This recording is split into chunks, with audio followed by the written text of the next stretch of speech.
గర్వంగా చెప్తున్నాను, super 6 super hit.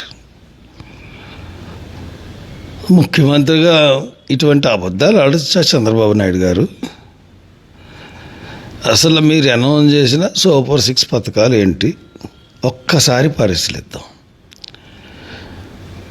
మొదటి పథకం నిరుద్యోగ వృత్తి. ఎంత? నెలకు 3,000కి ప్రతి నిరుద్యోగికి 3,000 వృత్తి అన్నారు. తర్వాత 20 లక్షల ఉద్యోగాలు ఇస్తామన్నారు. సరే, 20 లక్షల ఉద్యోగాలు 5 సంవత్సరాలు అయ్యేటప్పటికి ఎన్ని ఇస్తారో మీరు చెప్తారు. కానీ ముందు నిరుద్యోగ వృత్తి అన్నది కంప్లీట్గా ఫెయిల్ అయిపోయారు. 2, రైతు భరోసా. ఇదేంటి? సంవత్సరానికి ప్రతి రైతుకి సంవత్సరానికి 20,000 కేంద్ర ప్రభుత్వం రాష్ట్ర ప్రభుత్వాలు కలుపుకొని 20,000 ఇస్తా అన్నారు. లాస్ట్ ఇయర్ కంప్లీట్గా ₹1 రైతుకి ఇవ్వలేదు. ఈ సంవత్సరం 7,000 ఇచ్చారు. దీని మీద మరి మీరు ఏం చెప్తారో నాకు తెలియదు. ఇంకా 3వ పథకం, బడికి వెళ్ళే ప్రతి విద్యార్థికి సంవత్సరానికి 15,000, తల్లికి వందనం. లాస్ట్ ఇయర్ కంప్లీట్గా ఇవ్వలేదు. ఈ సంవత్సరం వేశారు. కొంతమందికి 13,000 వేశారు, కొంతమందికి 12,000, కొంతమందికి 13,000, 11,000 ఆ రకనాన వేశారు.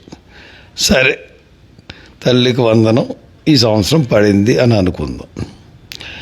ఇకపోతే 4వ పథకం, రాష్ట్రంలోని ప్రతి మహిళకు 19 సంవత్సరాల నుండి 59 సంవత్సరాల వరకు ప్రతి మహిళకు 1,500 ఆర్థిక సహాయం చేస్తా అన్నారు.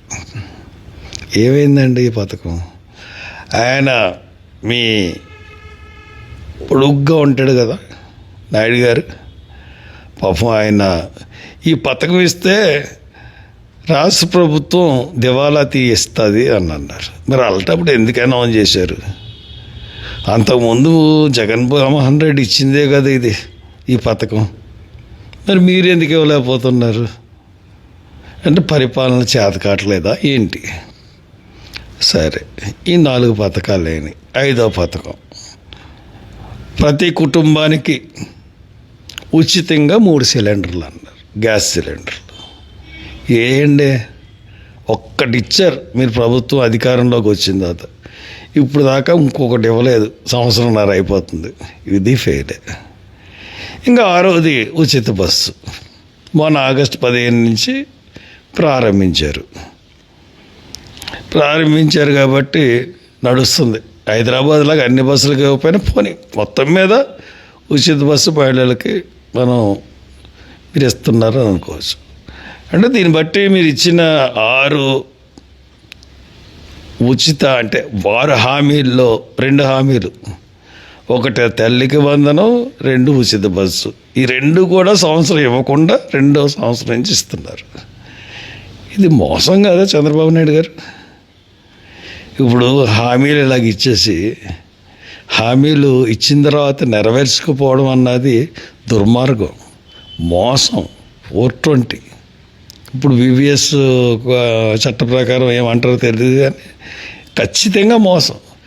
ఆంధ్ర రాష్ట్ర ప్రజల్ని మోసం చేసి మీరు అధికారాన్ని పొందారు. చాలా సాడ్. అసలు మీ మీద అసలు సుమోటో కిందే కోర్టులు యాక్షన్ తీసుకోవాలి.